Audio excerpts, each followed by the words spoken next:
Hi, this is Michael Carbajal, and you're watching True School Sports. Take care.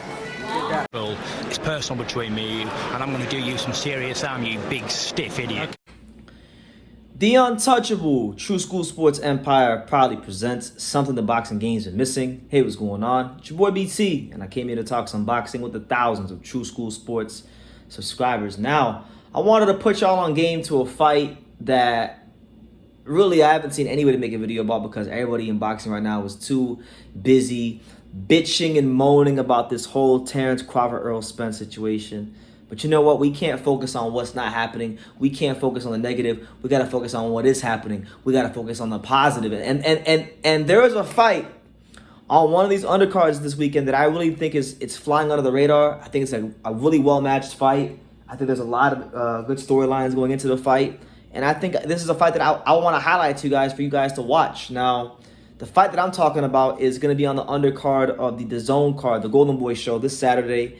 It'll be on the undercard of Jojo Diaz versus William Zepeda, which, by the way, very competitive fight. Last time I checked the odds, it was like an even money fight. So that's a very good fight.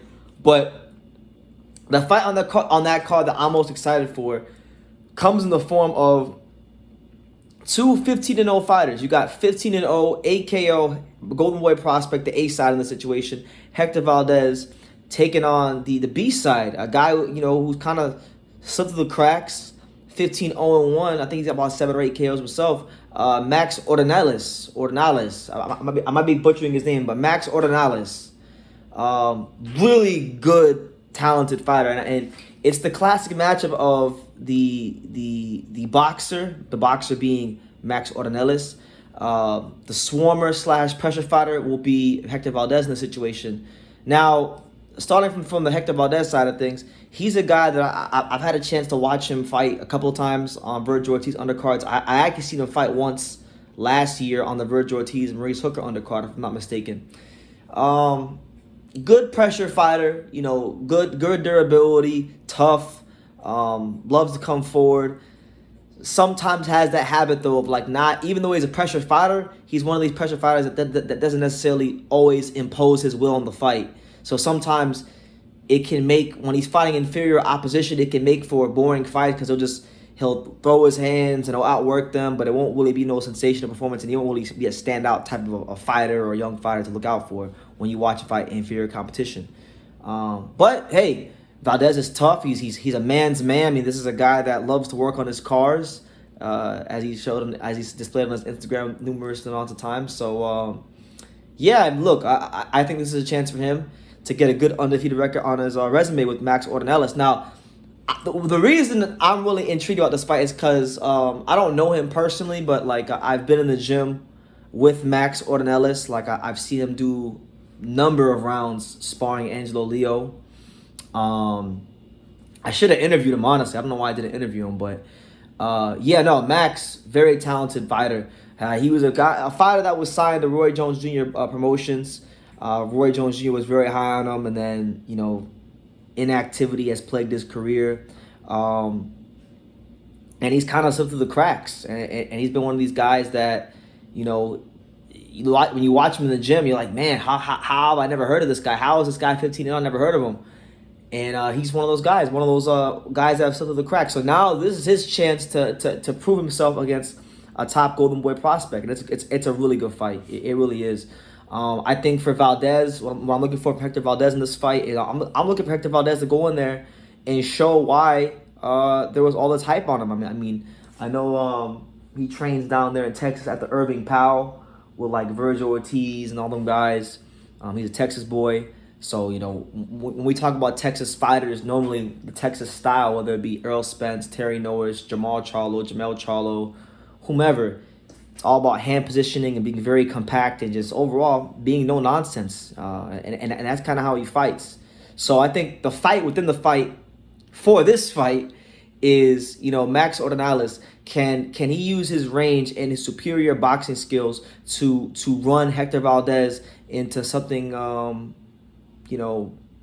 big? Because one thing about Max, the way he kind of fights, I would say his style, for me, when I watch him fight, his style is somewhere in the middle of Juan Manuel Marquez and Caleb Plant. I feel like He has the counter punching tendencies of a Juan Manuel Marquez, but then he has when he gets his punches off in combinations, he has the creativity in his offense of a Caleb Plant. But he's not necessarily a massive puncher like Caleb Plant is. But he's got respectable power to where if you get caught with a big shot, you will get stopped, as we saw with Darrell and Caleb Plant's last fight. So I think Max, nobody's really talking about him, but I'll be honest with you, I could be wrong, but there was a fight that you guys pay attention to. I would say it's this one because I feel like you got two young fighters. You got two young fighters, Hector Valdez and Max Ornelas, who are looking to make a statement and really prove themselves in the sport. And listen, not for nothing, I'm gonna put Hector Valdez on upset alert. I'm putting him on upset alert because, it's nothing against him. I don't know him. I don't know personal against him. I just feel like, based on what I've seen, Hector is a good, competent, solid professional fighter. I just think, he lacks sometimes that ability to impose his will on the fight. So I feel like if he's going to ever be the kind of pressure fighter that he wants to be, he's going to have to impose his will on a guy like Max Ornelas, because if not, I've seen it. I've seen Max Ornelas do rounds with Angelo Leo, who's a world champion, one of the best fighters in the world. And I've seen Max, do his thing in there. He can fight. He can really fight, not just against Angelo, but other guys they've had him spar with. I've seen him do his thing there with them against those guys. So I'm rooting for him because he's one of these guys in boxing that have slipped through the cracks, who really should be further along in their career. But God's timing is perfect. He's getting his chance, and I just think when you look at Hector Valdez and when you look at Max Ornelas, me personally, if as long as Max can avoid the big shots, to me, it's his fight to lose. I think he's the better fighter, and I'm putting Hector Valdez on upset alert. So yeah, look out for this fight. I'll be live for this fight along with Lomachenko's fight this weekend. So make sure you guys definitely tune in. We're gonna have a great time on a live fight reaction, and yeah, let me know what you guys think. If you guys know anything about Hector Valdez or Max Ornelas that you want to chime in, let me know. It's a battle between two young Mexican-American fighters, one pressure fighter, one guy who's more of a boxer / counterpuncher. So it should be a really fun fight on the Zepeda versus Jojo Diaz undercard to look out for. Highlight that one. Leave your comments down below. Make sure you guys take the time to subscribe. And like I say in every single one of these videos, you can love me or you can hate me, but I'm just a kid from Daniel. So until next time, take care, guys. And I think True School Sports, he's the truth. One of the best the best. Ooh, the number one. Number one. Brandon, you've been there, man, and you're building up a good following with us. Thank you. And I'm proud to be a part of what you're doing too. You are spectacular, and Thank you, man. All the best to True School Boxing, and keep up the good work.